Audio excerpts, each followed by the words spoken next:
สบายดีพี่น้องตื่นเช้ามาบ่มีหยังพี่น้องมีแต่แดด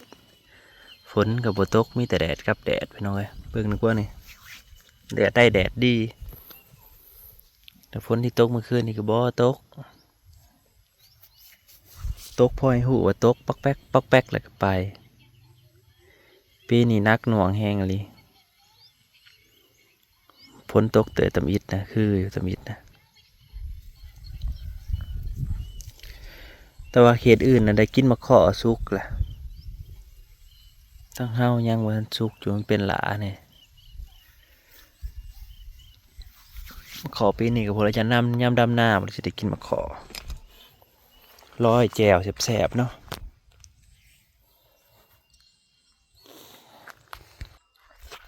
สวยเลยพี่น้อยมันเป็นวันพระใหญ่วันศีลใหญ่ได้ไหมวันพระใหญ่วันศีลใหญ่เด็กๆก็ปิดเทอมเรียบร้อยเลย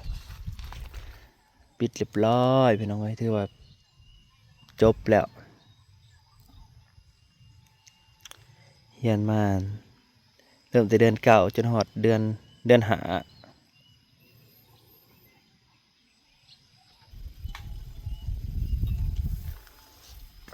ลมพัดว่อยๆเลยเด้อคันบ่มีพายุมันก็เป็นอันนี้แหละอาการลมพัดว่อยๆนั่นนี่นะเป็นแบบนี้ประจำ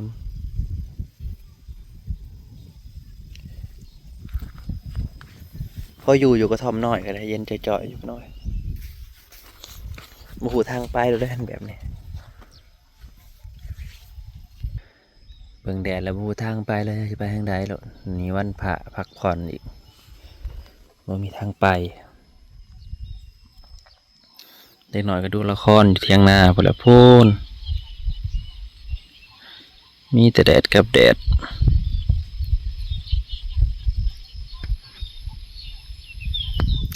ทำแม่ก็ไปตักบาตรเฮาตื่นบ่ทันซะนอนดึกคืนจนจะกว่าเที่ยงคืนตีหนึ่งตื่นมาพอ6 โมงปลาย7 โมงบ่ทันซะว่าจะไปตักบาตรก็บ่ได้ไป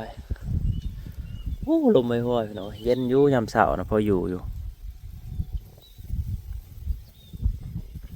ยามเช้าก็พออยู่ตื่นมาแต่ละมื้อก็เลาะหาเบิ่งเครื่องปลูกแหละเบิ่งหน่อไม้คือมันออกหน่อให้แหละทอมไว้ปีหน้าพี่น้องนี่หน่อไม้ทอมไว้ปีหน้า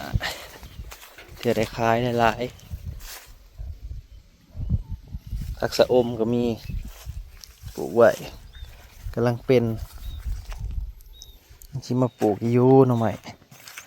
เนี่ยมันนั่นเนาะเกิดใหม่เลยได้หน่อหนึ่ง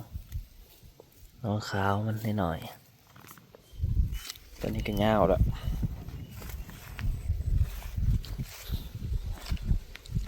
อันนี้ก็เป็นเฮือนถ่านเอาไว้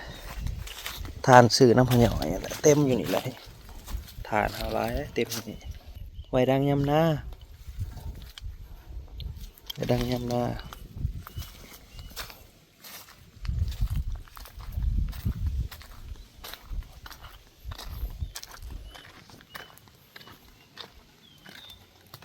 แกะ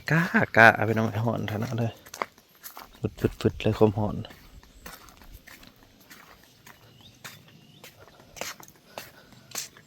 ลมวอย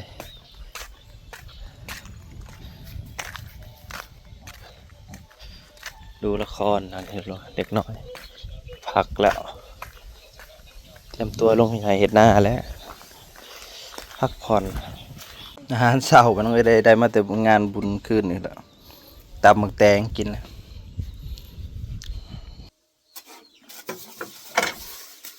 หมึกแตงมันตลาดเพราะเรื่องหม้อลำเมื่อคืนนี่พี่น้องเอ้ย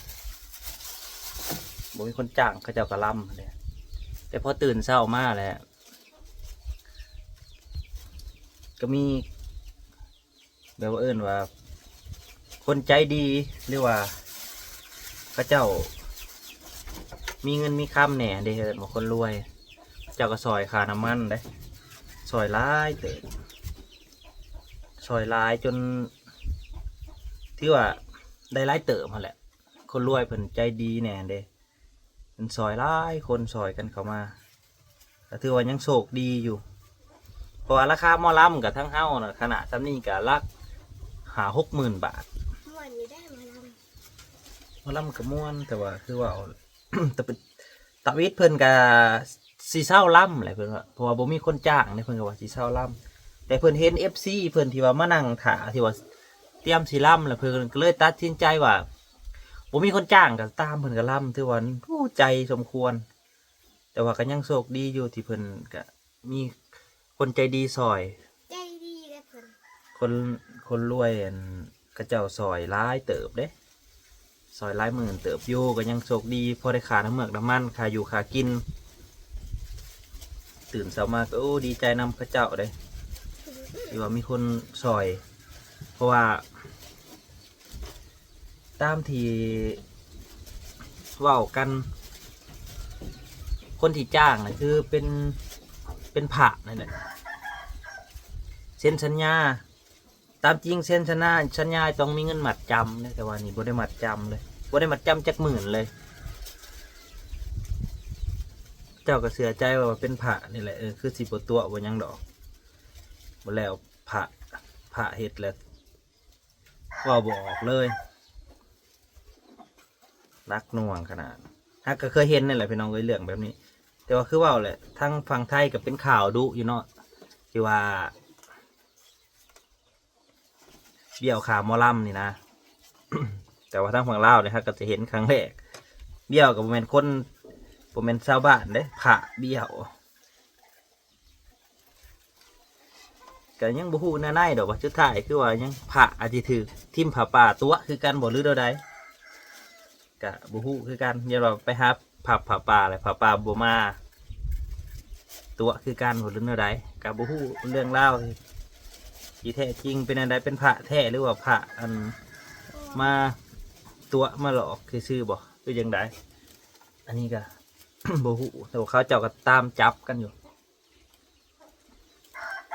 เป็นยังใครอยู่หมอลำกับยังมีพอมีกำลังใจ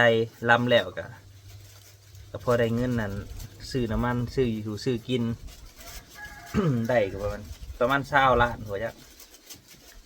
เป็น10 ปลายล้านหัวละยังบ่ได้ก็10 ปลายล้านอยู่ดอกเบิ่งก็จะซอยกัน10 ปลายล้านประมาณ20,000 ปลาย ก็ยังโชคดีที่บ่ได้ยังเลยยัดใครกลัวบ่ได้ยังเลยเลยหมอลำแถวบ้านเฮานี่มันก็สำนีก็ถือว่าแพงแล้วนะ50,000นี่ถือว่าแพงแล้วเพราะว่าทางฝั่งไทยหมอลำฝั่งไทยน่ะยอมรับว่าแพงอะลี300,000หลัก300,000เลยขณะหนึ่งก็ว่าเรื่องใหญ่พร้อมเนาะคนเป็น100-200คนแต่ว่าอยู่นี่30ประมาณ30-40 คนนี่แหละล่ำอยู่ในเรื่องแต่ละเรื่องก็ได้หลังเลยปะ เคยตำหมักหนึ่งหมัก จบลงก็คือว่าเป็นบทเรียนขนาดเลยหมอลำก็ได้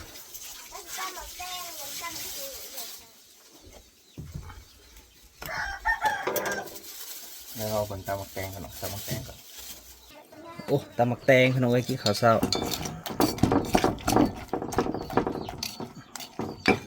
ตำหมักแตงกินข้าวเช้าตื่นมาแล้วมีน้ำกินกับตำหมักแตงกันละ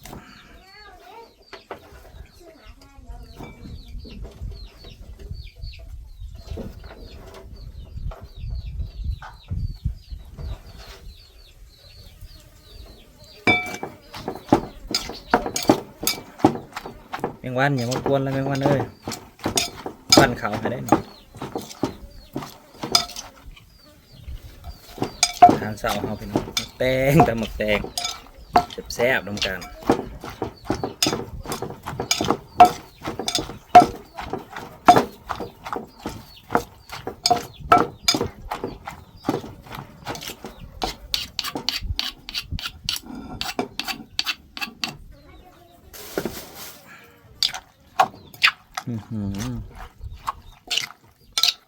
แซ่บแน่นอนเลยน้องเลย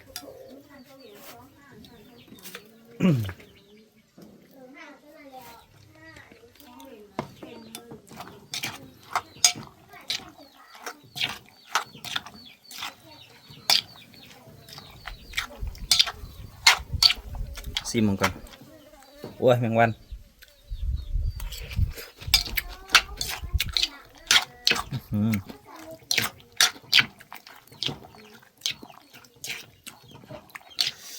โอเคอยู่แสบอยู่พี่น้องเลยขอกันใหม่พี่น้องเลยขอบคุณที่มารับชมเนาะกินข้าวก่อนบ่เนี่ย